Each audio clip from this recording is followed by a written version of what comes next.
پسندیدہ چیز میری راہ میں خرچ کرو۔ تو صحابی فرماتے ہیں کہ حضور مجھے اپنے کئی باغ میرے ہیں، ان سارے باغوں میں مسجد نبوی کے سامنے ہی ایک باغ ہے، وہ بڑا حسین اور خوبصورت باغ تھا۔ اس باغ سے حضرت ابو طلحہ بہت محبت کرتے تھے۔ تو انہوں نے فرمایا کہ حضور جب اللہ نے یہ حکم دے دیا کہ جو چیز تمہیں سب سے زیادہ پسند ہے میری راہ میں دو تبھی تم نیک بن سکو گے، تو میں اپنا وہ باغ اللہ کی راہ میں ابھی اسی وقت میں خرچ کر دیتا ہوں۔ آج کے بعد سے اس باغ پر میرا کوئی حق نہیں، وہ سارا باغ میں آپ کی خدمت میں پیش کرتا ہوں، اب جہاں چاہے اس باغ کو خرچ فرمائے۔ یہ صحابہ کرام کا جذبہ تھا اللہ کو راضی کرنے کا۔ رب تبارک و تعالیٰ جو انہیں عطا کر دیتا، اگر اللہ کا حکم آ جاتا کہ تم اگر وہ چیز جو تمہارے دل کو چاہتی ہے، تمہارے دل کے قریب ہے، اگر میری راہ میں جب تک نہیں دو گے تب تک تم محبوب نہیں بن سکو گے، تو وہ فوراً لاتے اور حضور کی بارگاہ میں لٹا دیا کرتے تھے۔ اسی لیے اللہ تبارک و تعالیٰ نے قرآن پاک میں فرمایا وَأَقِیمُوا الصَّلَاةَ وَآتُوا الزَّکَاةَ کہ اے بندو نماز کو قائم کرنے کے ساتھ ساتھ رب نے فرمایا کہ زکوٰۃ ادا کیا کرو۔ وَأَقْرِضُوا اللَّهَ قَرْضًا حَسَنًا فرمایا کہ جب کوئی بندہ اپنا مال اللہ کی راہ میں دیتا ہے تو وہ قرض دینے کے برابر ہے، وہ اللہ کو قرض دے رہا ہے۔ اور اللہ کو جو بندہ قرض دے گا اللہ نے فرمایا تمہارے قرض کو میں 10 گنا سے بڑھ کر 700 گنا بڑھا کر واپس تمہیں عطا فرماؤں گا۔ اللہ کو جب کوئی بندہ قرض دے، اللہ کو کیا ضرورت ہے قرض کی؟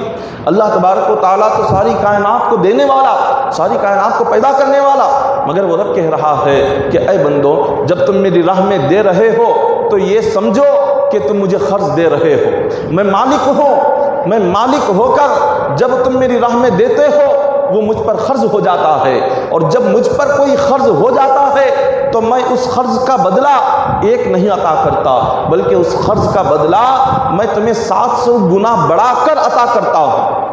رب کی راہ میں جو ہم دیتے ہیں وہ واپس پلٹ کر ہمیں ہی آتا ہے، اور وہ 1-2 گنا بڑھ کر نہیں آتا، وہ 700 گنا بڑھ کر واپس پلٹ کر ہمارے پاس آتا ہے۔ یہ رب کا وعدہ ہے۔ قرآن پاک میں اللہ نے اس کا وعدہ فرمایا، سورہ بقرہ میں رب نے اس کا ذکر فرمایا، حدیث پاک میں آقا علیہ الصلوۃ والسلام ارشاد فرماتے ہیں، حضور علیہ الصلوۃ والسلام نے ارشاد فرمایا کہ والذین یکنزون الذهب والفضة ولا ينفقونها في سبيل الله فبشرهم بعذاب علیم۔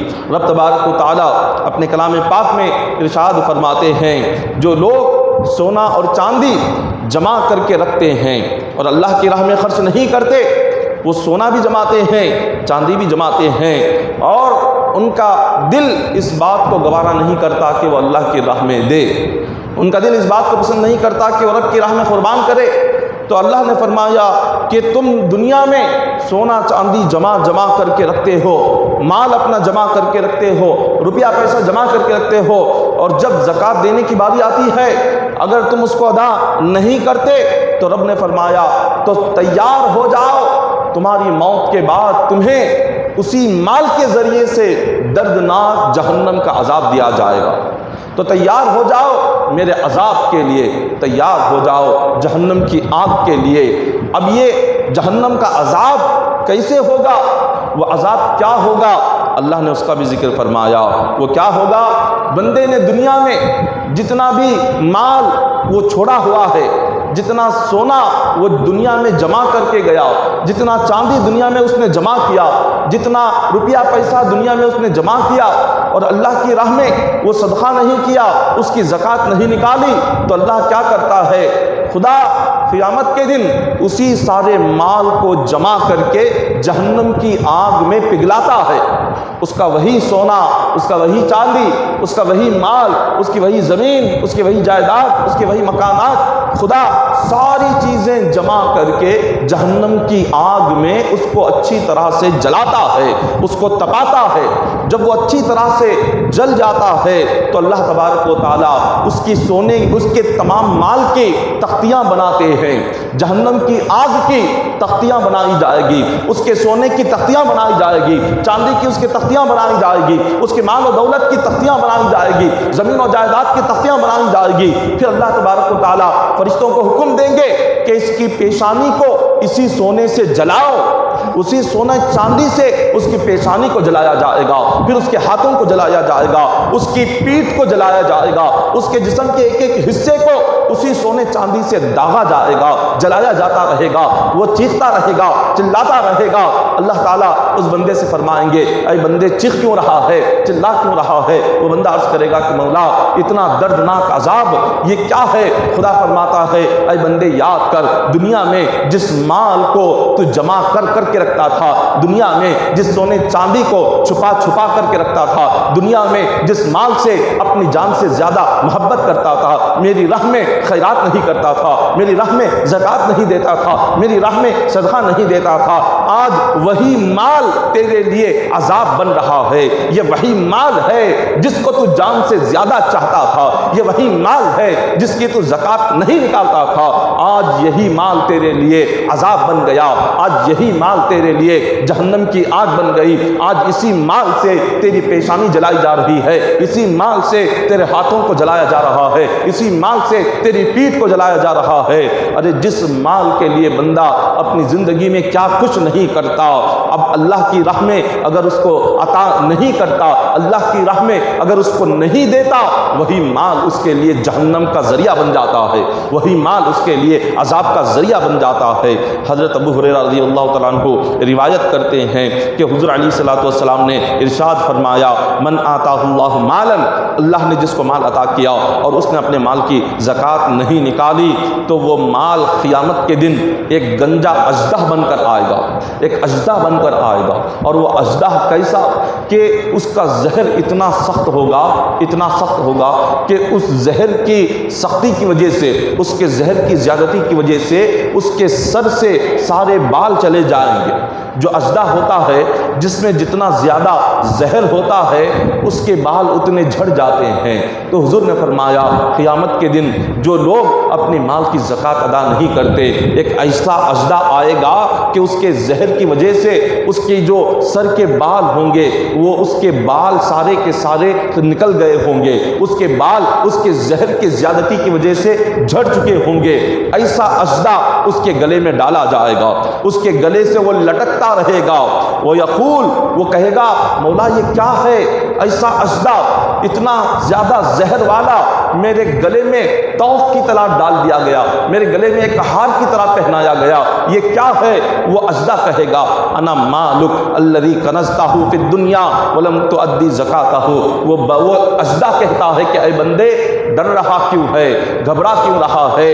میں کوئی دوسری چیز نہیں ہوں، میں تیرا وہی مال ہوں جس کی تو نے زکوٰۃ نہیں ادا کی ہے، وہی مال کہ وہ اژدہا کہتا ہے کہ اے بندے دنیا میں تو نے جس مال کو کمایا تھا، دنیا میں تو نے جس مال کو جمایا تھا، دنیا میں تو نے جس مال کو دنیا والوں سے چھپا کر رکھا تھا اور اس کی زکوٰۃ نہیں ادا کی، اس کا صدقہ ادا نہیں کیا، اللہ کی راہ میں اس مال کی خیرات ادا نہیں کی، آج اللہ نے اسی سارے مال کو اژدہا بنا دیا، میں تیرا وہی مال ہوں، آج اژدہا بن کر تیرے گلے میں آیا ہوا ہوں۔ وہ اس کے گلے میں آ جائے گا اور اس کو ڈستا رہے گا، اپنا زہر اس کے جسم میں داخل کرتا رہے گا۔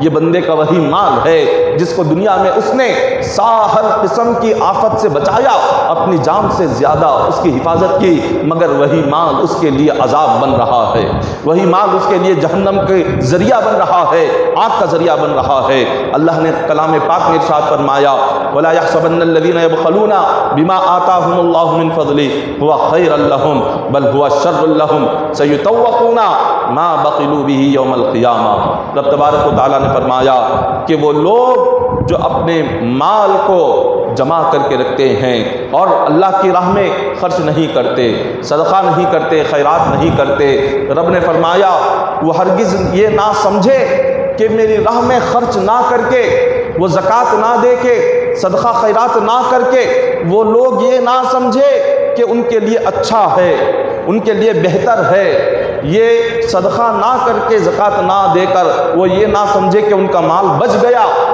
ان کا مال بچ گیا یہ نہ سمجھے، بلکہ اللہ نے فرمایا کہ وہ جتنا مال زکوٰۃ نہ دے کر بچا کر رکھتے ہیں، جتنا مال صدقہ خیرات نہیں کر کے وہ سمجھتے ہیں کہ مال بچ گیا، رب نے فرمایا وہ مال بچا نہیں، بلکہ اس مال میں ایسا نقصان پیدا کروں گا، ایسی بربادی پیدا کروں گا کہ جتنا زکوٰۃ اس نے نہیں دی اس سے کئی گنا بڑھ کر اس کی بربادی مال میں پیدا ہو جائے گی، اس سے کئی گنا بڑھ کر اس کا نقصان کاروبار میں آ جائے گا۔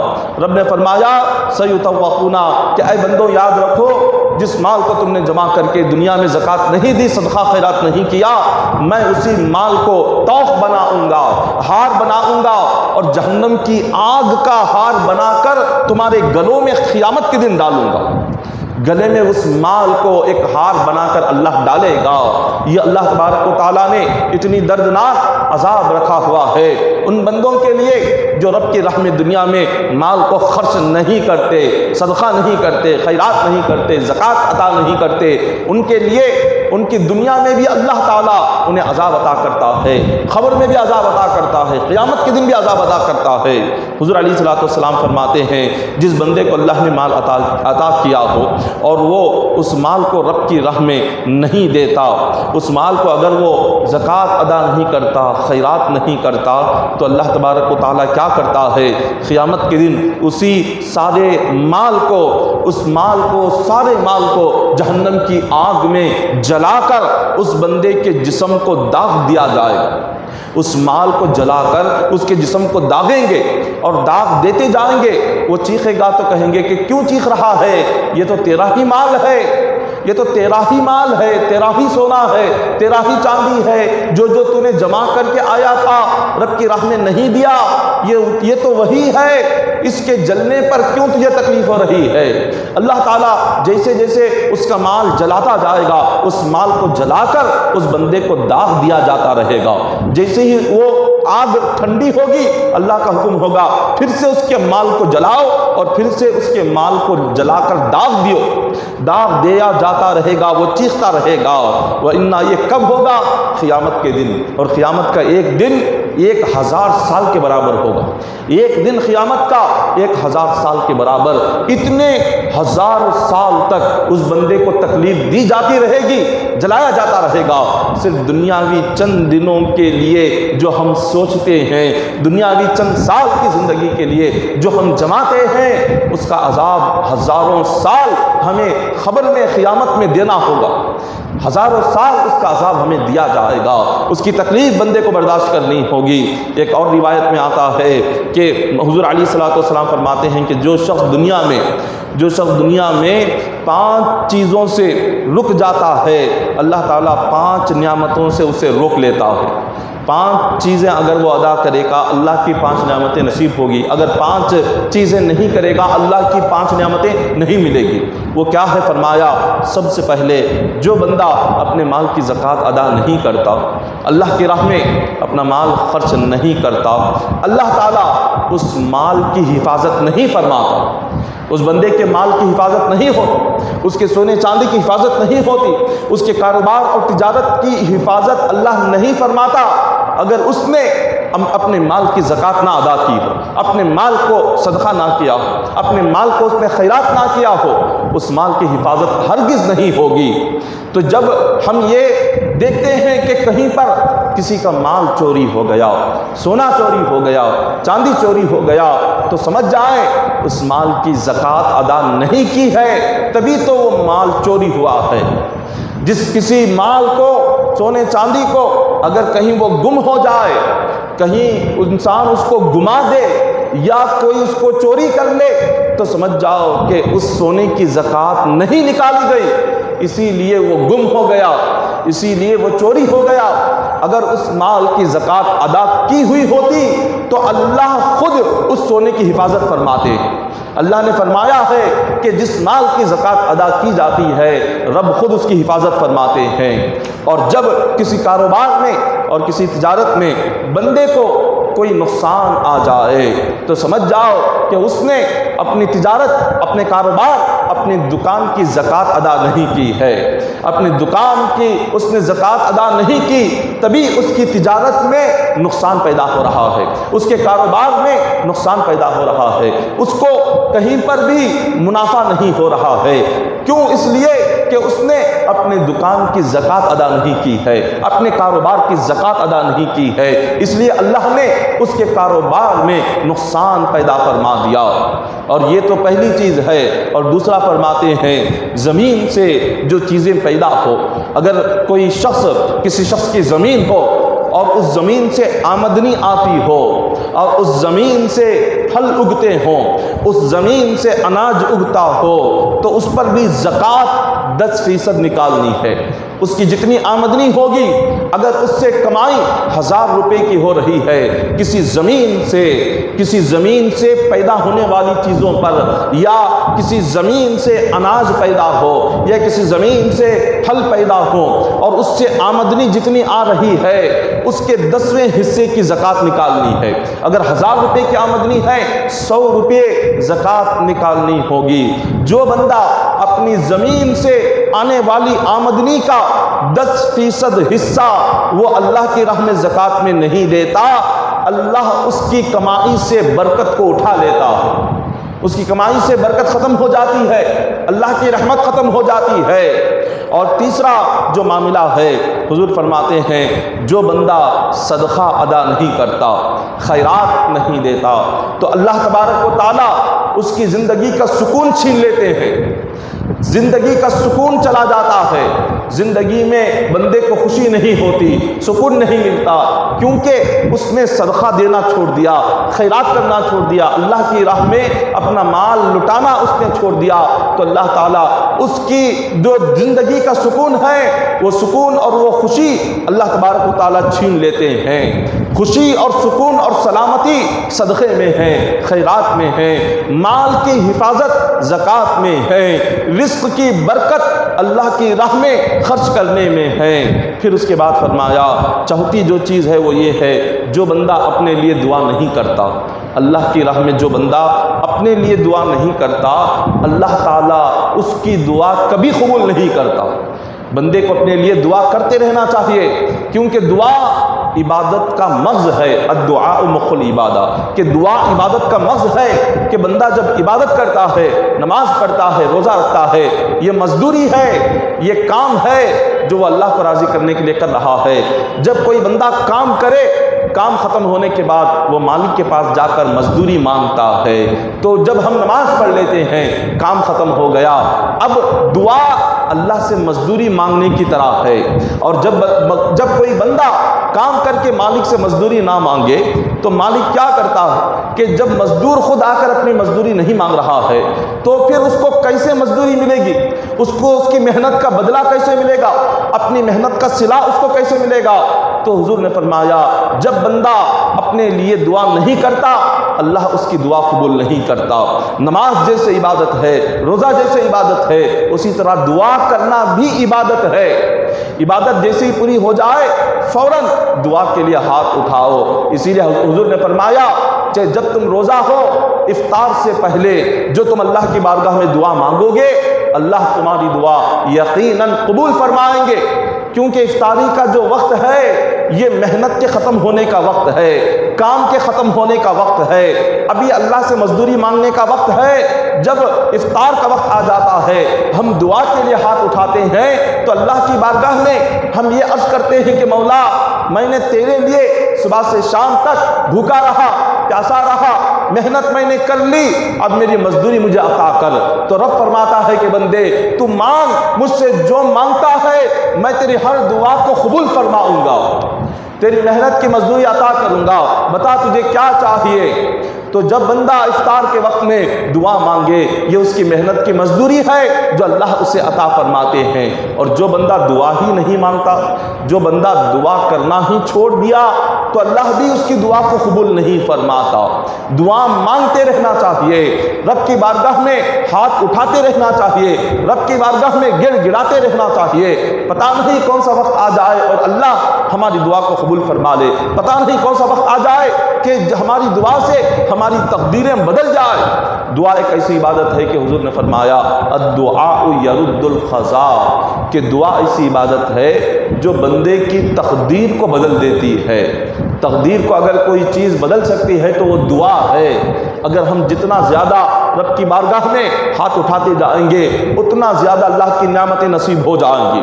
اور پھر پانچویں چیز حضور نے فرمایا جو شخص نماز با جماعت ادا نہیں کرتا، جو شخص اپنی نماز کو جماعت سے نہیں پڑھتا، جب موقع ملا تنہا اس نے پڑھ لی، کبھی گھر میں پڑھ لی، کہیں باہر پڑھ لی، جس نے جماعت چھوڑنے کی عادت بنا لی، جو جماعت سے نماز نہیں پڑھتا، حضور فرماتے ہیں اللہ تعالیٰ ایمان کا نور اس سے چھین لیتا ہے۔ ایمان کا نور بندے کو نصیب نہیں ہوتا۔ ایمان کا نور جو بندہ چاہتا ہے اس کو جماعت سے نماز ادا کرنا ہے۔ جماعت سے نماز جب ہم ادا کریں گے ایمان کا نور نصیب ہوگا۔ جماعت سے نماز ادا کریں گے اللہ تبارک و تعالیٰ کی بے پناہ برکتیں بندے کو نصیب ہوگی۔ یہ اللہ تبارک و تعالیٰ نے ایسا نظام رکھا ہوا ہے۔ یہ ساری عبادتیں کیا ہے؟ یہ ساری عبادتیں یا نماز ہو یا جماعت سے نماز ادا کرنا ہو یا پھر زکوٰۃ ہو، صدقہ ہو، خیرات ہو، دعا ہو، یہ ساری ایسی عبادت ہے کہ جب بندہ یہ عبادت کرتا ہے یہ ساری عبادتوں کا فائدہ بندے کو ہی ملتا ہے۔ وہ دعا کر رہا ہے اللہ تعالیٰ اس کی مصیبتیں دور کر رہا ہے، وہ روزہ رکھ رہا ہے اللہ تعالیٰ اسے بیماریوں سے نجات عطا کر رہا ہے، وہ نماز پڑھ رہا ہے اللہ تعالیٰ اسے جہنم کے عذاب سے نجات عطا کر رہا ہے۔ جتنی عبادتیں بھی بندہ کرتا ہے کسی عبادت کا فائدہ اللہ کو نہیں ہوتا، کسی عبادت کا فائدہ رسول کو نہیں ہوتا، کسی عبادت کا فائدہ دین کو نہیں ہوتا۔ بندہ جو عبادت بھی کرتا ہے عبادت کا فائدہ بندے کو ہی ہوتا ہے، عبادت کا صلہ بندے کو ہی ملتا ہے، عبادت کا بدلہ بندے کو ہی ملتا ہے۔ ساری عبادتیں یہ سب کچھ یہ دنیا اور آخرت کی ہماری بھلائی کے لیے ہے۔ ہم نہیں سمجھتے، ہم سمجھتے ہیں کہ روزہ اتنی سخت ترین عبادت، بھوک اور پیاس اس سے اتنی تکلیف ہوگی، چلو ہم اس کو چھوڑ دیتے ہیں۔ اب اس کو چھوڑ کر نقصان کس کا ہے؟ بندے کا ہی نقصان ہو رہا ہے۔ کس کا نقصان ہے؟ کہ بندہ اپنی آخرت اور اپنی خبر دونوں کو برباد کر رہا ہے، اور دنیا میں اس کی صحت، اس کی طبیعت یہ ساری بگڑ رہی ہے۔ آج سائنس کہتی ہے کہ کئی سو بیماریاں ہیں کہ جس کا علاج کوئی دوا نہیں، اس کا علاج صرف روزہ ہے، اس کا علاج صرف روزہ ہے۔ کئی سو بیماریاں کہ جو صرف روزے سے ہی ختم ہو جاتی ہے، روزے سے ہی چلی جاتی ہے، نہ کسی ڈاکٹر کے علاج سے وہ ختم ہوتی ہے، نہ دوائی سے جاتی ہے۔ رب تبارک و تعالیٰ نے روزے میں دنیاوی نعمت کو بھی جمع کیا۔ ہماری صحت کا راز، ہماری تندرستی کا راز، ہماری جسمانی طاقت اور قوت کا راز اللہ نے روزے میں رکھا ہوا ہے۔ ہم اس کو نہیں سمجھتے اور ہم فوراً اللہ کی عبادت روزے کو چھوڑ دیتے ہیں۔ اللہ نے اس میں ہمارے لیے کئی سالے رحمت کے خزانے چھپائے ہیں۔ خدا نے ہمارے لیے صحت کا خزانہ چھپایا ہے، ہماری تندرستی کا خزانہ روزے میں ہے، ہماری آخرت کی سنورنے کا خزانہ روزے میں ہے، ہماری آخرت کی نعمتوں کا خزانہ روزے میں ہے۔ ہم اسی کو ادا نہیں کرتے۔ یہ ساری عبادتیں جو اللہ رسول نے ہمیں حکم دی ہے یہ سب کچھ ہمارے فائدے کی ہیں۔ اس میں ہر عبادت میں ہزاروں فائدے، دنیا کے بھی آخرت کے بھی ہیں، دنیاوی فائدے بھی ہیں، آخرت کے بھی فائدے بھی ہیں۔ اگر ہم صحیح طریقے سے ساری عبادتیں کرتے چلے جائیں اللہ تبارک و تعالیٰ اتنی نعمتیں عطا فرمائے گا کہ ہمیں کسی کا محتاج ہونے کی ضرورت نہیں پڑے گی۔ خدا اتنی نعمتیں، رحمتیں، برکتیں عطا فرمائیں گے۔ حضور علیہ الصلوۃ والسلام نے ایک مقام پر ارشاد فرمایا کہ جو اپنے مال کی حفاظت کرنا چاہتا ہے، جو بندہ چاہتا ہے کہ اس کا مال کوئی چوری نہ کرے، جو بندہ یہ چاہتا ہے کہ اس کے کاروبار میں ترقی ہو، اس کی تجارت میں ترقی ہو اور اس کی آمدنی میں اضافہ ہو، تو فرمایا کہ تم زکوٰۃ ادا کیا کرو۔ زکوٰۃ اگر ادا کرو گے تمہارے مال کی حفاظت ہوگی، تمہارے کاروبار اور تجارت میں ترقی ہوگی، کمائی میں برکت ہوگی زکوٰۃ کے ذریعے سے۔ اور پھر آگے فرمایا اگر تم اپنی بیماری کا علاج کرنا چاہتے ہو، بیمار ہو اور بیماری کا علاج کرنا چاہتے ہو، فرمایا صدقہ دیا کرو، خیرات کیا کرو۔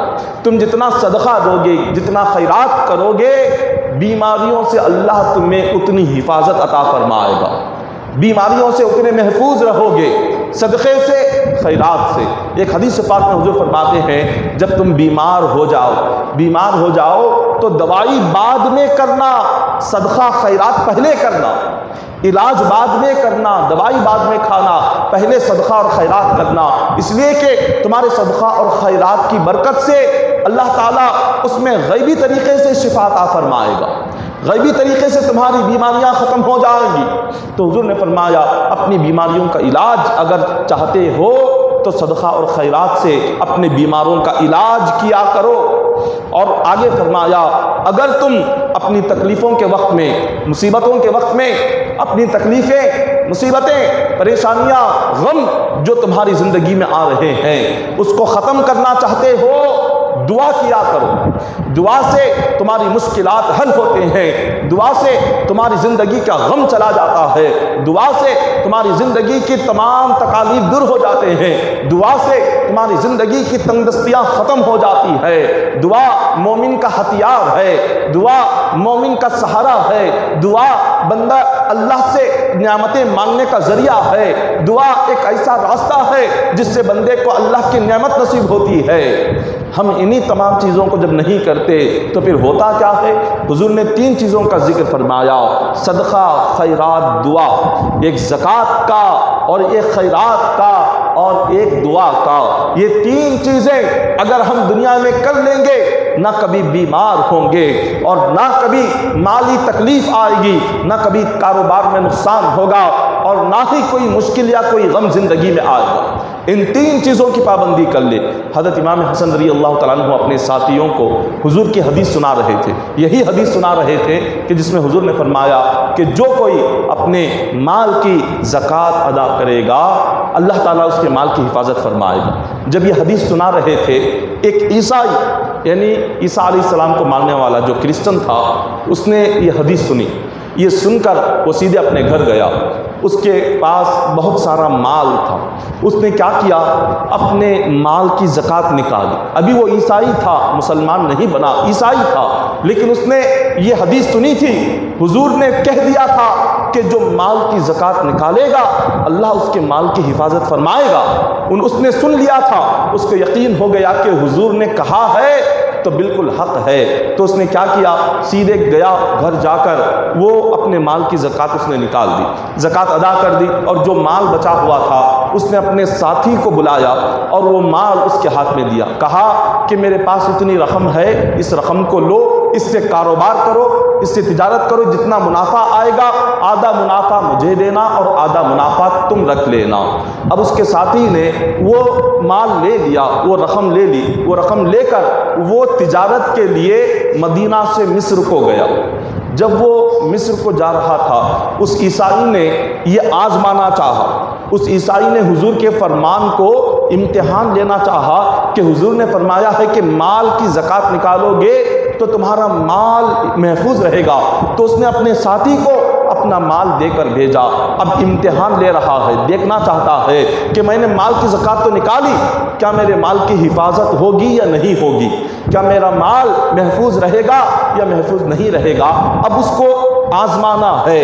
تو اس کا ساتھی مصر گیا، اب وہ تجارت کی نیت سے اس کی رقم اپنے پاس رکھ لی، راستے میں ڈاکوؤں نے قافلے پر حملہ کیا، قافلے پر حملہ کر کے قافلے والوں کے پاس جتنی بھی رقم تھی، جتنی مال و دولت تھی، ان ڈاکوؤں نے ساری مال و دولت چھین لی، ان کے پاس جو جو سامان تھے سارے سامان کو لوٹ لیا اور ان کو ہر طریقے سے ہر چیز کو ان کے پاس سے لے لیا۔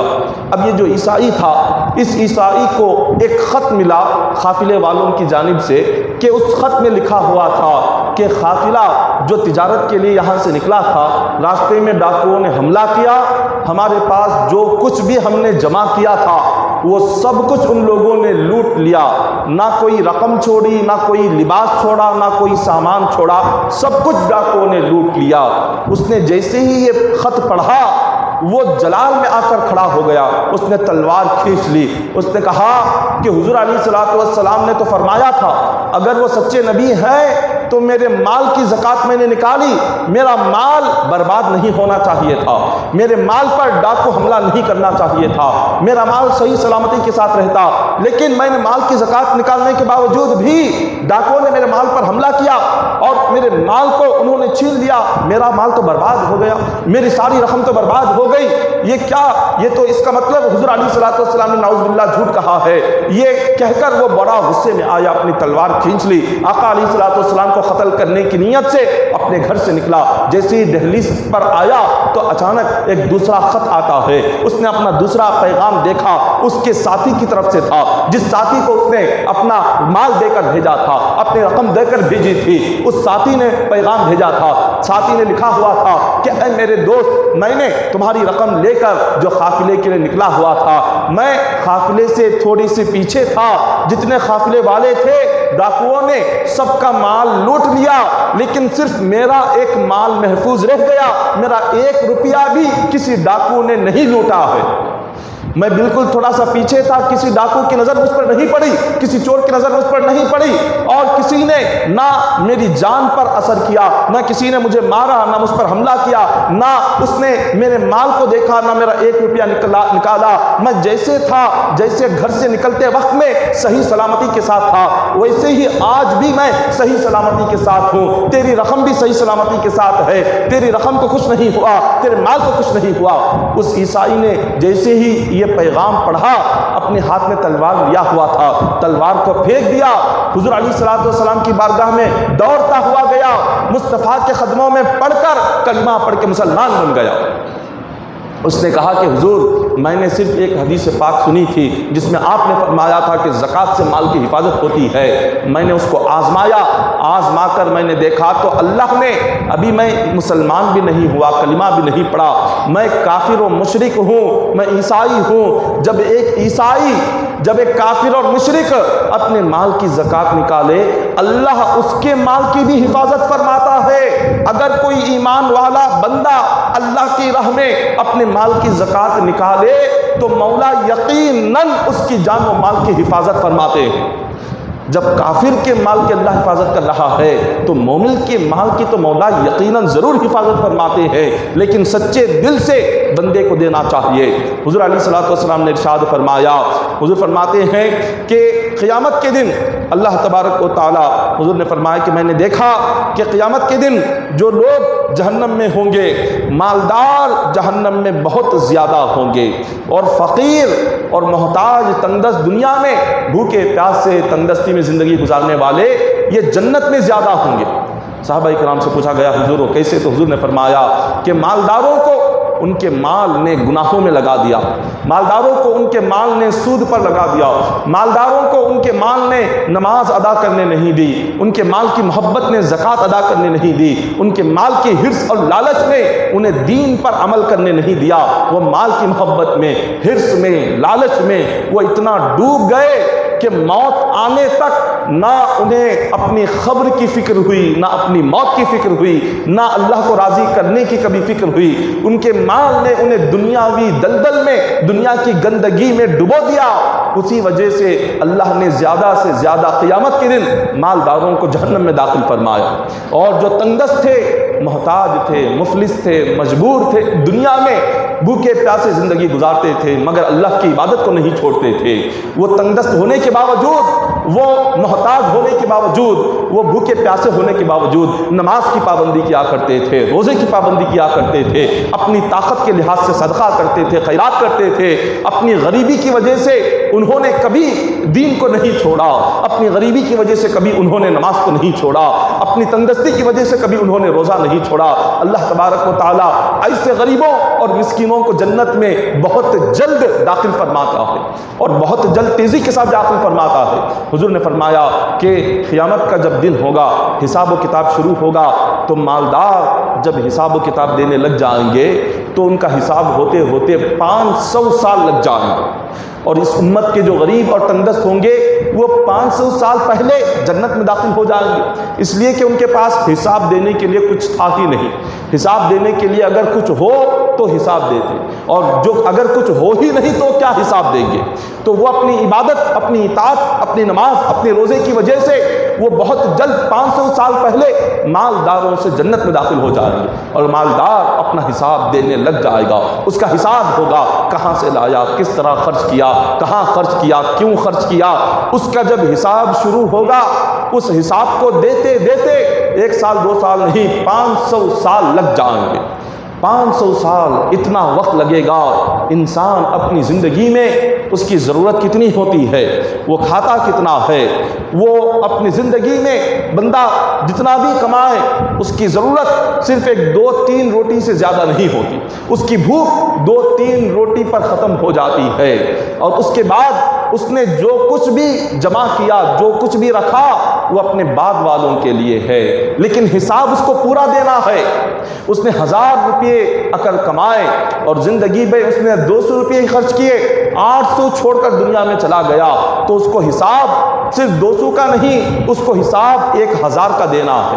اس نے پیچھے جو چھوڑ کر گیا ہے اس کا بھی حساب دینا ہے، جو کمایا ہے اس کا بھی حساب دینا ہے، جو خرچ کیا ہے اس کا بھی حساب دینا ہے، کہاں خرچ کیا اس کو بھی بتانا ہے، کیوں خرچ کیا اس کو بھی بتانا ہے، کہاں سے کمایا اس کو بھی بتانا ہے، کتنا کمایا اس کو بھی بتانا ہے۔ ارے جب اس کی ضرورت 2 روٹی پر ختم ہونا ہے تو اتنا جمع کر قیامت کے دن اتنا بڑا عذاب اور حساب کیوں دینا؟ ارے جب وہ چھوڑ رہا ہے اپنے بعد والوں کے لیے، اولاد کے لیے، اپنی بعد والی نسل کے لیے جب چھوڑ کر جا رہا ہے، سارا منافع تو انہیں ہوگا، اولاد اس سے فائدہ حاصل کرے گی، اولاد سکون سے رہے گی، مگر حساب دینا باپ کو ہے۔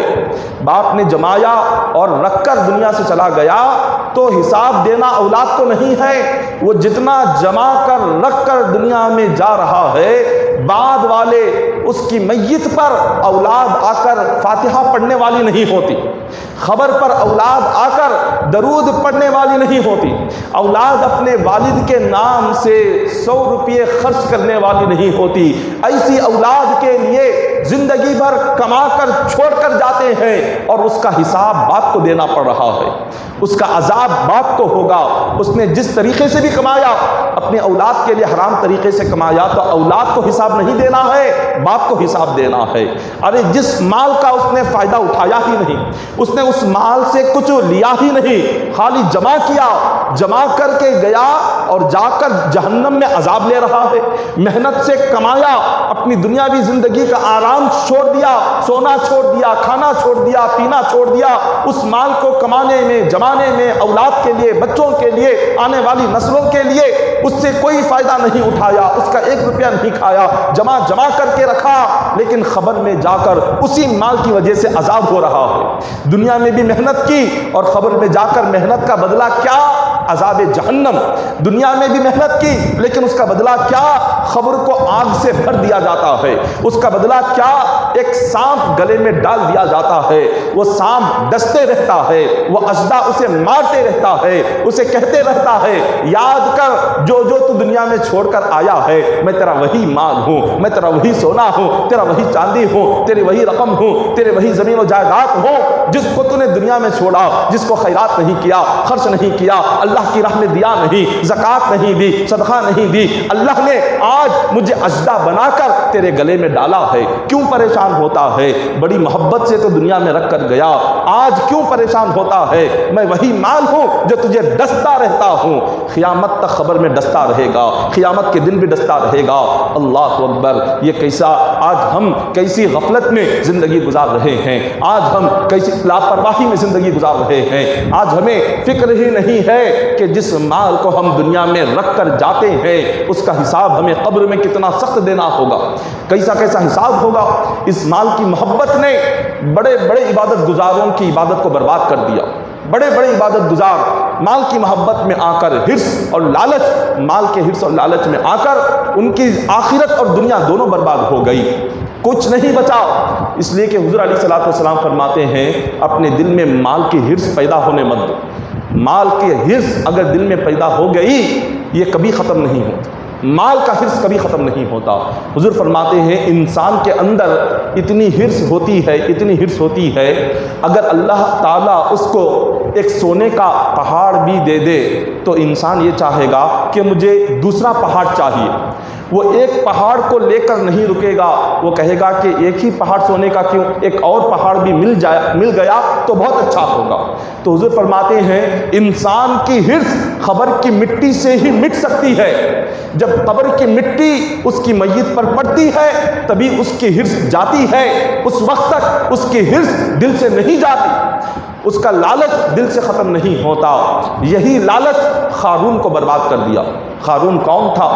قارون یہ بہت بڑا عبادت گزار تھا، یہ حضرت موسیٰ علیہ السلام کا چچا زاد بھائی تھا۔ موسیٰ علیہ السلام کا چچا زاد بھائی قارون، اس نے 40 سال اللہ کی عبادت کی، 40 سال دنیا چھوڑ کر، آبادی کو چھوڑ کر، شہر کو چھوڑ کر پہاڑ پر چلا گیا۔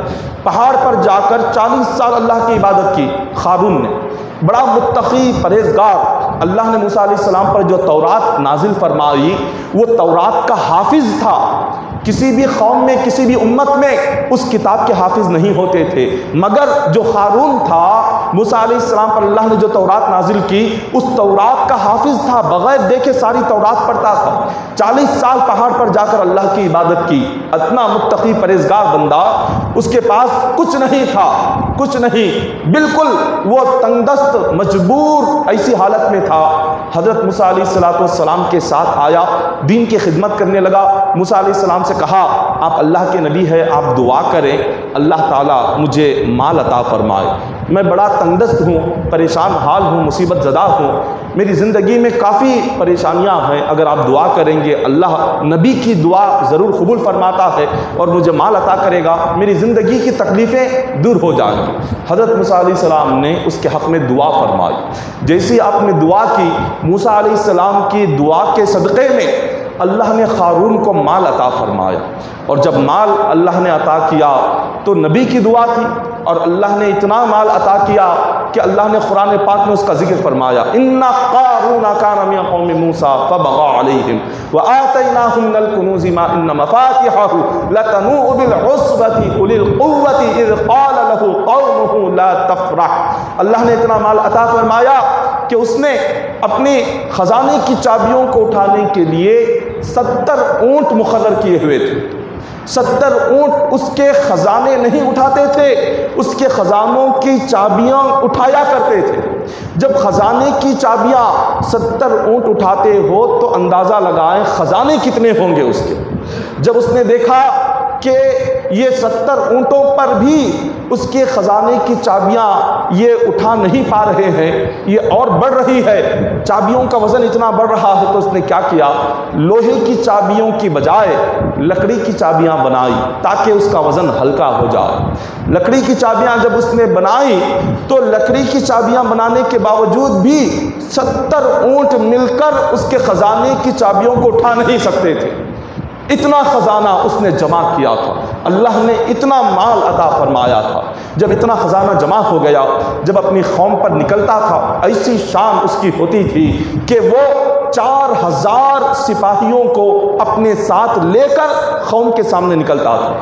جب قوم اس کی شان و شوکت کو دیکھتی کہ 4000 سپاہی اس کے پیچھے ہے، یہ بڑی شان و شوکت کے ساتھ اپنی بڑی سواری پر بیٹھا ہے، سیدھی جانب 300 غلام ہے جو ریشمی لباس پہنے ہوئے ہیں، بائیں جانب 300 کنیزیں ہیں جو ریشمی لباس پہنے ہوئے ہیں، پیچھے 4000 کی فوج ہے۔ ایسی شان و شوکت کے ساتھ قارون اپنی قوم کے ساتھ نکلتا تھا۔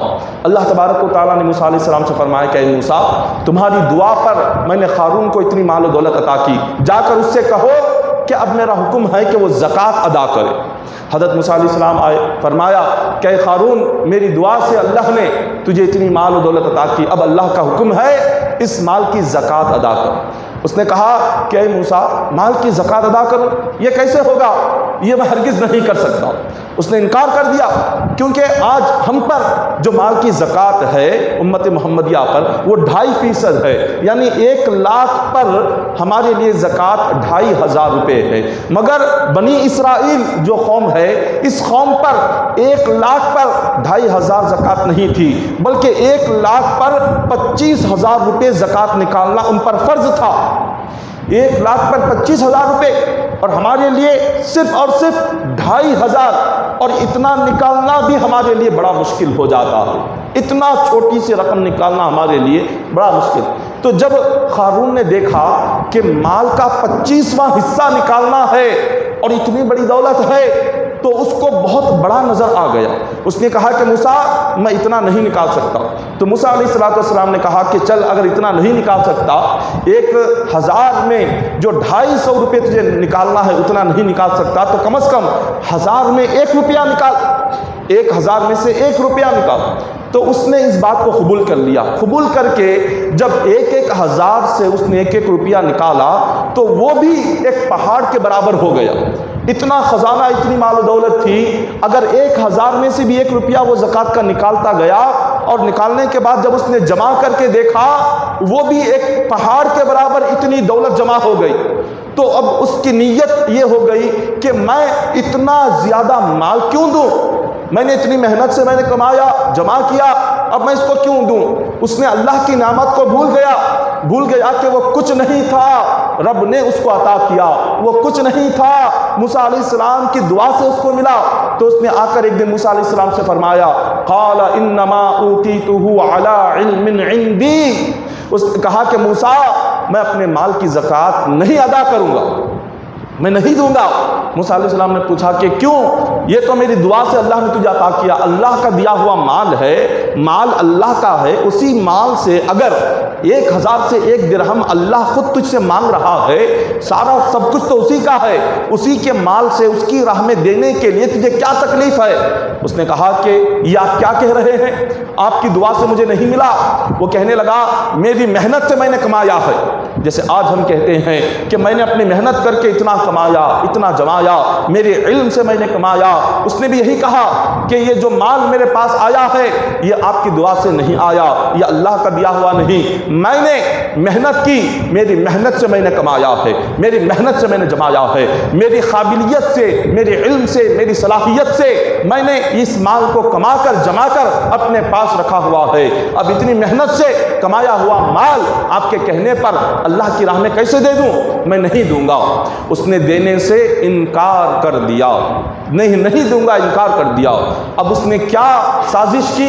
اس نے قوم کو جمع کیا، اور قوم کا سردار تھا بنی اسرائیل کا۔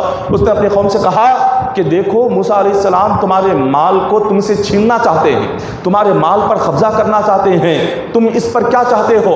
انہوں نے کہا کہ تو ہمارا سردار ہے، تو جو کہے گا ہم تیری بات پر عمل کریں گے۔ اس نے کہا کہ اب چند دنوں میں ہماری عید کا دن ہے، اس عید کے دن ایک بدکار عورت کو بلاؤ، ایک گناہگار عورت کو بلاؤ، اور ساری قوم کے سامنے اس بدکار عورت سے ہم کہیں گے کہ تجھے 1,000 دینار دیں گے، یہ 1,000 دینار لے لے، اس کے بدلے میں موسیٰ علیہ السلام پر الزام لگا دے کہ موسیٰ علیہ السلام نے تمہارے ساتھ زنا کیا ہے، اور تمہارے پیٹ میں موسیٰ علیہ السلام کا بچہ ہے، نعوذ باللہ تم ایسا الزام لگاؤ۔ ساری قوم کے درمیان ہم موسیٰ علیہ السلام کو یہ الزام لگا کر نعوذ باللہ ہم انہیں ذلیل کر کے نکال دیں گے۔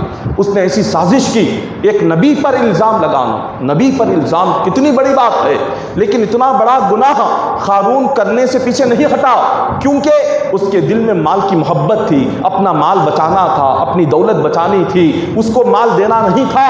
مال کی محبت میں اتنا گر گیا کہ اللہ کے نبی موسیٰ علیہ السلام پر الزام لگانے کے لیے تیار ہو گیا۔ اب عید کا دن آیا، ساری قوم جمع ہوئی۔ اب نماز عید کے بعد حضرت موسیٰ علیہ السلام خطبہ دینے کے لیے کھڑے ہوئے۔ موسیٰ علیہ السلام نے کہا جس نے چوری کی اس کے ہاتھ کاٹے جائیں گے۔ پھر آپ نے کہا کہ جس نے زنا کیا اس کو پتھروں سے اس وقت تک مارا جائے گا جب تک کہ اس کی جان نکل نہ جائے۔ تو فوراً قارون کہنے لگا، اے موسیٰ، کیا اگر آپ نے بھی یہ گناہ کیا ہو تو کیا آپ کو بھی یہی سزا ملے گی؟ تو موسیٰ علیہ السلام نے کہا کہ ہاں، جو کوئی بھی کرے، اگر میں نے بھی کیا ہو تو مجھے بھی پتھروں سے اس وقت تک مارو جب تک میری جان نہ نکل جائے۔ تو قارون کھڑا ہو گیا اور کہنے لگا کہ بنی اسرائیل، یہ قوم کہتی ہے کہ ایک خاتون ہے کہ اس خاتون کے ساتھ آپ نے زنا کیا ہے اور اس کے پیٹ میں آپ کا بچہ ہے۔ حضرت موسیٰ علیہ السلام کی آنکھوں میں آنسو آ گئے، آپ رونے لگے۔ کہا کہ قارون یہ کیا کہہ رہا ہے؟ تو میرا چچا زاد بھائی ہے، میں اللہ کا نبی ہوں، کوہ طور پر جا کر اللہ سے کلام کرتا ہوں، اللہ سے گفتگو کرتا ہوں، رب نے مجھ پر تورات نازل کی، کیا تو نہیں جانتا خدا کی کیسی نعمتیں مجھ پر ہے، میں اللہ کا کیسا بندہ ہوں؟ قارون کہنے لگا یہ ساری باتیں قوم کہہ رہی ہے۔ موسیٰ علیہ السلام روتے ہوئے کہنے لگے کون ہے وہ خاتون جو مجھ پر الزام لگا رہی ہے؟ اس خاتون کو میرے سامنے پیش کیا جائے۔ بنی اسرائیل نے اس خاتون کو لا کر موسیٰ علیہ السلام کے سامنے رکھ دیا۔ موسیٰ علیہ السلام فرماتے ہیں اے خاتون، میں تجھے اللہ کی قسم دے کر پوچھتا ہوں، جس رب نے تجھے پیدا کیا، جس رب نے مجھے پیدا کیا، جس رب نے مجھ پر تورات نازل فرمائی، سچ سچ بتا کیا کبھی میں نے تیرے ساتھ زنا کیا ہے؟ اس خاتون کی آنکھوں میں آنسو آ گئے، اس کے دل میں اللہ کا خوف پیدا ہو گیا۔ اس نے کہا کہ موسیٰ آپ تو اللہ کے نبی ہیں، آپ نے کبھی نظر اٹھا کر بھی مجھے نہیں دیکھا، مگر یہ بدبخت قارون نے مجھے 1000 دینار کا لالچ دیا اور کہا کہ میں بھری محفل میں آپ پر الزام لگاؤں تو مجھے 1000 دینار یہ دے گا، اسی لیے یہ مجھے یہاں پر لے کر آیا۔ حضرت موسیٰ علیہ السلام سجدے میں گر گئے، عرض کیا کہ مولا اگر میں تیرا سچا نبی ہوں میری مدد فرما۔ اللہ نے فرمایا کہ موسیٰ تم زمین کو حکم دو، میں نے زمین کو تمہارے حکم کے تابع کر دیا ہے، تم جو حکم دو گے زمین تمہارے حکم پر عمل کرے گی۔ حضرت موسیٰ علیہ السلام سجدے سے سر اٹھاتے ہیں اور کہتے ہیں جو قارون کا دوست ہے، جو قارون کا ساتھی ہے وہ اس کے ساتھ کھڑے ہو جائے، اور جو میرا ساتھی ہے جو مجھ پر سچے دل سے ایمان لایا ہے وہ میرے ساتھ آ جائے۔ تو اسی میدان میں جتنے لوگ تھے وہ سارے لوگ حضرت موسیٰ علیہ السلام کے ساتھ کھڑے ہو گئے، صرف 2 لوگ تھے جو قارون کے ساتھ تھے۔ حضرت موسیٰ علیہ السلام نے فرمایا کیا اتنے ہی لوگ قارون کے ساتھ ہیں؟ کہا کہ ہاں 2 لوگ قارون کے ساتھ، باقی سارے موسیٰ علیہ السلام کے ساتھ۔ حضرت موسیٰ علیہ السلام نے ہاتھ اٹھائے، عرض کیا کہ اے مالک و مولا میں زمین کو حکم دیتا ہوں، اے زمین قارون کو اس کے پیروں کو اپنے زمین کے اندر کھینچ لے۔ اتنا کہنا تھا کہ زمین نے قارون کے پیر پکڑ لیے، گھٹنے تک اس کو اپنے اندر کھینچ لیا۔ حضرت موسیٰ علیہ السلام نے پھر دعا کی کہ اے زمین قارون کو اپنی کمر تک اس کے اندر کھینچ لے، اور اسی وقت میں زمین نے اس کو کمر تک اندر کھینچ لیا۔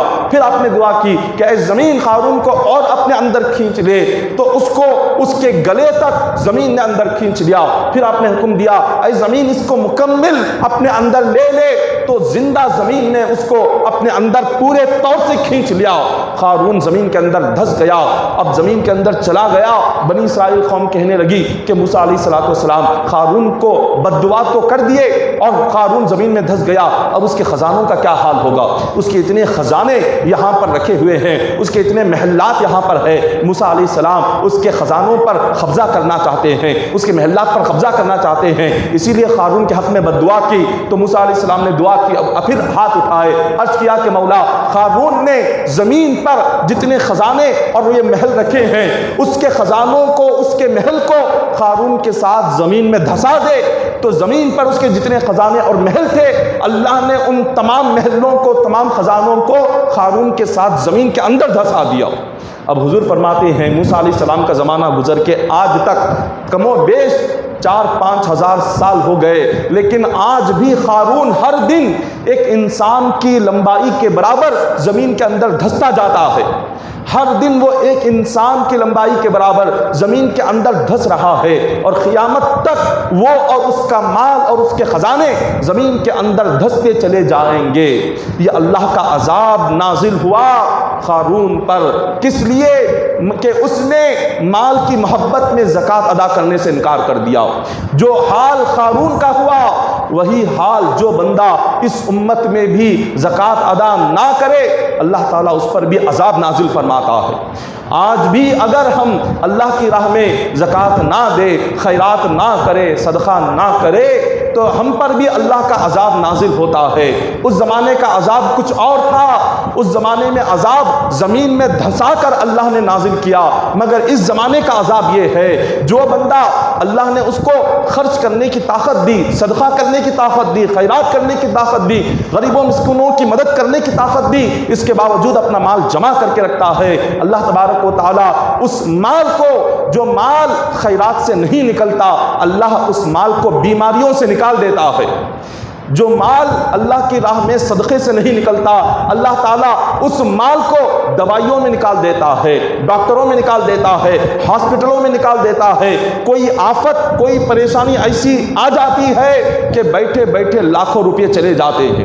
کوئی آفت ایسی آ جاتی ہے ہم نے سوچا بھی نہیں ہوتا، ہزارہ روپیہ وہاں سے چلا جاتا ہے۔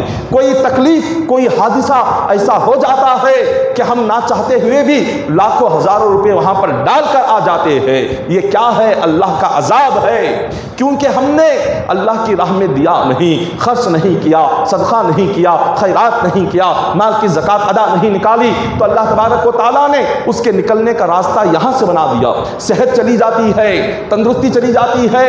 یہ کیوں ہوتا ہے؟ جب ہم رب کی راہ میں خرچ نہ کرے تو ہماری صحت نہیں ہوتی، اللہ کی راہ میں صدقہ نہ کرے تندرستی چھین لی جاتی ہے، جسمانی طاقت چھین لی جاتی ہے۔ جسمانی صحت اور تندرستی بندے کے کھانے پینے میں نہیں ہے، صحت اور تندرستی صدقہ اور خیرات میں ہے۔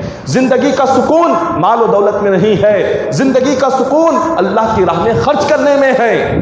ہم جب یہ ساری چیزیں نہیں سمجھتے، ارے دینے والا اللہ ہے، آج اللہ نے ہمیں دینے کے لائق بنایا، اگر وہ چاہتا تو ہمیں بھی مانگنے والوں کی طرح بنا سکتا تھا۔ اللہ تبارک و تعالیٰ اگر چاہتا تو ہمیں بھی کسی کا محتاج بنا سکتا تھا۔ خدا اگر چاہتا تو ہمیں بھی کسی کے آگے ہاتھ پھیلانے والا بنا سکتا تھا۔ اس نے ہاتھ پھیلانے والا نہیں بنایا، اس نے دینے والا بنایا۔ یہ اس کا کرم ہے۔ ارے مال اس کا ہے، رزق اس کا ہے، روزی اس کی ہے، کاروبار اس کے ہیں، تجارت اس کے ہیں، صحت اس کی ہے، تندرستی اس کی ہے، مکان اس کی ہے، زمین اس کی ہے، سب کچھ اس کا ہے۔ جب اس نے سب کچھ دیا اور اس کے بدلے میں رمضان میں اگر اللہ زکوٰۃ مانگتا ہے، اس کو دینے میں تکلیف کیوں ہوتی ہے؟ اس کا مال اسی کی راہ میں دینے کے لیے کیا پریشانی ہے؟ ایسے لگتا ہے کہ جیسے ہم اپنی جسم سے روح نکل رہی ہے۔ رب کی راہ میں مال دینے سے ایسے لگتا ہے جیسے جان نکل رہی ہے، اتنی تکلیف سے دیتے ہیں۔ اگر دیتے بھی ہیں تو خوشی سے نہیں، بیزار ہو کر، یہ سمجھ کر کہ یہ کیسا اللہ نے حکم دے دیا ہے کہ ہماری کمائی ہم اٹھا کر ہزاروں دوسروں کو دے دے۔ نعوذ باللہ من ذالک۔ ارے سوچو تو صحیح کہ دیا کس نے ہے؟ جس نے مانگنے والے کی حالت ایسی بنائی، وہ ہمیں بھی وہ حالت لا سکتا تھا، ہمیں بھی بھوک اور پیاس کی حالت دے سکتا تھا، وہ ہمارے سر سے چھت کو چھین سکتا تھا، وہ ہم سے ہماری اولادیں چھین سکتا تھا۔ اس نے ہماری اولادیں ہمارے ساتھ رکھی، ہماری اولادیں صحت مند ہے، ہماری اولادیں خوش ہیں، ہم خوش ہیں، صحت مند ہیں، عافیت کے ساتھ ہیں، سلامتی کے ساتھ ہیں، خوشحال ہے، ایمان پر ہے، نماز پڑھ رہے ہیں، روزہ رکھ رہے ہیں، عبادت گزار بن رہے ہیں، سجدہ کر رہے ہیں، اتنی ساری نعمتیں ہیں، سب کچھ اس کی نعمتیں ہیں، اور اسی کی راہ میں اگر تھوڑا سا مال دے دے تو پھر ہمارے لیے کیوں تکلیف ہوتی ہے، ہمارے لیے کیوں پریشانی ہے؟ جب ہم اس چیز کو نہیں سمجھتے اور ہم اس کو جب اپنے پاس جماتے ہیں، روکتے ہیں، مال کا صحیح حساب نکال کر اگر یہ امت، اگر مسلمان زکوٰۃ دے دے تو ساری امت میں ایک مسلمان بھی غریب نہیں ہوگا۔ اگر صحیح طریقے سے مال کی زکوٰۃ اگر ہم نکالیں تو ساری امت محمدیہ میں، ساری امت میں ایک شخص بھی غریب نہیں بچے گا۔ ہم کیا کرتے ہیں؟ ڈر جاتے ہیں۔ اگر حساب لگائیں گے، جیسے قارون ڈر گیا، قارون جیسے ڈر گیا کہ حساب لگائیں گے تو کتنا مال نکلے گا، آج ہمارے دل میں قارون کی طرح مال کی محبت آ گئی۔ ڈرتے ہیں حساب لگائیں گے تو کتنا نکلے گا، تو کیا کرتے ہیں؟ 10-15 ہزار ہم نے نکال دیا، 10 ہم نے ٹوال منگا لیے، 10 ہم نے لنگیاں منگا لی، اور 10 ہم نے جھبے کے کپڑے لے لیے، اور 2-2 کلو کے 20 گیہوں ہم نے بنا لیے، گیہوں کی کٹ بنا لی، چاول کی کٹ بنا لی، 10-12 لوگوں کو بلا کر 100 روپے دے دیے، گیہوں ہم نے بانٹ دیے، اور ایک انسان کو ہم نے ٹوال دے دیا اور ایک لنگی خیرات کر دی، 10 ساڑیاں غریبوں کو دے دی، سمجھ گئے زکوٰۃ ادا ہو گئی۔ ایسے زکوٰۃ ادا نہیں ہوتی۔ زکوٰۃ صرف ہمارے اندازے سے، ہمارے ذہن سے 10-15 ہزار روپے نکال کر ہم جیسے سوچے ویسے خرچ کرنے سے زکوٰۃ ادا نہیں ہوتی۔ زکوٰۃ کا مکمل حساب لگانا ہوگا۔ حساب لگا کر جتنا زکوٰۃ ہے اس سے زائد اگر نکالیں گے تب ہمارے آنے والے سال تک اللہ تعالیٰ اس مال میں دگنا ہمیں ثواب بھی عطا کرے گا اور ترقی بھی عطا فرمائے گا۔ جب ہم ڈر کر اتنا نہیں نکالتے اور ہم بس تھوڑا سا نکالتے ہیں اور جتنا بچ گیا، اب سمجھو لاکھ روپے نکلی زکوٰۃ، ہم وہ حساب نہیں لگاتے، لاکھ روپے زکوٰۃ نکلی، ڈر جاتے ہیں، ہم کیا کرتے ہیں 15-20 ہزار روپے نکال کر اسی میں جو ہر سال چند لوگوں کو دیتے ہیں، بار بار انہی کو بلا کر 500 روپے 10 لوگوں کو دے دیا، 5 مسجدوں میں 500 روپے ہم نے لکھوا دیے، اور اس کے بعد ایک 5-10 لوگوں کو راشن تقسیم کر دیا تو ختم ہو گئی زکوٰۃ۔ یہ غلط طریقہ ہے۔ اب جتنا بچ گیا، زکوٰۃ کا مال جتنا بچ گیا، آنے والے سال تک اس کا دگنا بن کر ہمارے پاس سے نکلتا ہے، اس کا دگنا بن جاتا ہے۔ ہم نے یہاں 20,000 زکوٰۃ کے بچائے، آئندہ سال تک وہ 80,000 نکل جاتے ہیں۔ 20,000 بچانے کے چکر میں یا 80,000 روپے نکل گئے، کیونکہ ہم نے جب یہ زکوٰۃ کا جو مال ہوتا ہے پانی کی طرح ہے، اگر آپ پانی کو روکیں، پانی اپنے نکلنے کی جگہ کہیں نہ کہیں سے ڈھونڈ لیتا ہے۔ اگر آپ پہاڑوں پر دیکھیں، پہاڑوں میں راستے بن جاتے ہیں پانی چلتے چلتے، کیونکہ پانی اپنی جانے کی جگہ خود بخود دیکھ لیتا ہے۔ اسی طرح یہ زکوٰۃ صدقہ خیرات کا مال ہے، اگر آپ اس کو روکیں گے، سمجھیں گے کہ میں اس کو خیرات نہیں کروں گا، یہ مال اپنے نکلنے کی جگہ ڈھونڈ لیتا ہے۔ جب اللہ کی راہ میں نیکی سے، صدقے سے، خیرات سے، نیکی سے جب یہ مال نہیں نکلتا تو یہ مال بیماری سے نکلتا ہے، یہ مال یہ دوائیوں سے نکل جاتا ہے، ہاسپٹلوں کے خرچ سے نکل جاتا ہے، یا یہ مال کسی کاروباری نقصان سے نکل جاتا ہے، کوئی آفت سے، کوئی بلا سے، کوئی پریشانی سے مال باہر آ جاتا ہے، لیکن رکتا نہیں ہے، یہ رہتا نہیں ہے ہمارے پاس۔ تو لہٰذا مال جتنا ہے اس کے اوپر پہلے حساب لگائیں۔ کوئی بہترین عالم دین یا مفتی سے جا کر اس کا مسئلہ پوچھے کہ اتنا سونا ہے، چاندی اتنی ہے، فکس ڈپازٹ کتنا ہے، بینک میں اتنا ہے، گھر میں اتنا ہے، یہ سب ملائیں تو کتنا ہوگا، کتنی زکوٰۃ نکالنی ہے۔ پہلے ایک عالم دین سے اور بہترین علم رکھنے والے مفتی سے جا کر آپ مشورہ کریں اور مسئلہ معلوم کریں، پھر اس کے بعد آپ زکوٰۃ دیں۔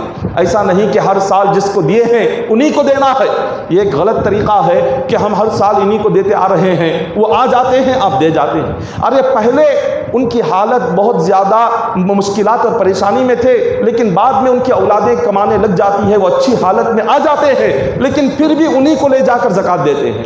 زکوٰۃ ایسے ادا نہیں ہوتی، بلکہ جو ضرورت مند ہے ایسے ضرورت مند کو تلاش کرے۔ کون ضرورت مند ہے؟ ہر سال دینے والے کو ہی دے، ایسا نہیں کرنا چاہیے۔ یہ دیکھنا ہے کہ جس کو ہم دے رہے ہیں کیا واقعی میں وہ ضرورت مند ہے، کیا واقعی میں اس کے گھر میں چولہا نہیں جل رہا، کیا واقعی میں اس کے گھر میں کوئی کمانے والا نہیں، کیا واقعی میں اس کے گھر میں کوئی بھی شخص اس کی مدد کرنے والا نہیں ہے۔ پہلے اچھی طرح سے اس چیز کو جانچ لے، معلوم کر لے، پھر اس کے بعد آپ اپنی زکوٰۃ ادا فرمائیں، کیونکہ یہ زکوٰۃ کے مسائل بڑے نازک مسائل ہے۔ ان مسائل کو اچھی طرح سے جاننا ہے، سمجھنا ہے، اور پھر اس کے بعد عمل کرنا ہے۔ تو محترم سامعین اکرام، زکوٰۃ کا جو مال ہے وہ کافر کو نہیں دے سکتے۔ اب یاد رکھ لیں، اگر کوئی کسی کافر کی آپ مدد کرنا چاہتے ہیں، اکثر یہ ہوتا ہے زکوٰۃ کے مال سے کام کرنے والوں کو کوئی کپڑے دلا دیے، کام کرنے والوں کو بونس میں کوئی چیز دے دیے، کافر کو زکوٰۃ نہیں دے سکتے۔ معمول وقت میں اگر آپ عام دنوں میں کوئی صدقہ یا خیرات کی نیت سے ان کی مدد کرنا چاہے کرے، لیکن جو صدقہ فطر ہے، فطرہ کافر کو نہیں دے سکتے، زکوٰۃ کافر کو نہیں دے سکتے، زکوٰۃ اپنے ماں باپ کو نہیں دے سکتے، زکوٰۃ آپ بیٹا بیٹی کو نہیں دے سکتے۔ ماں باپ کو زکوٰۃ دینے سے ادا نہیں ہوتی، بیٹا بیٹی کو زکوٰۃ دینے سے ادا نہیں ہوتی، اسی طرح سے دادا دادی کو دینے سے ادا نہیں ہوتی، نانا نانی کو دینے سے ادا نہیں ہوتی، کافر کو دینے سے زکوٰۃ ادا نہیں ہوتی، سید کو زکوٰۃ نہیں دے سکتے۔ ان تمام لوگوں کی اگر مدد کرنا ہے تو اپنے پاک مال سے مدد کرنا ہے۔ زکوٰۃ مال کا مائل ہے، تو زکوٰۃ کس کو دے سکتے ہیں؟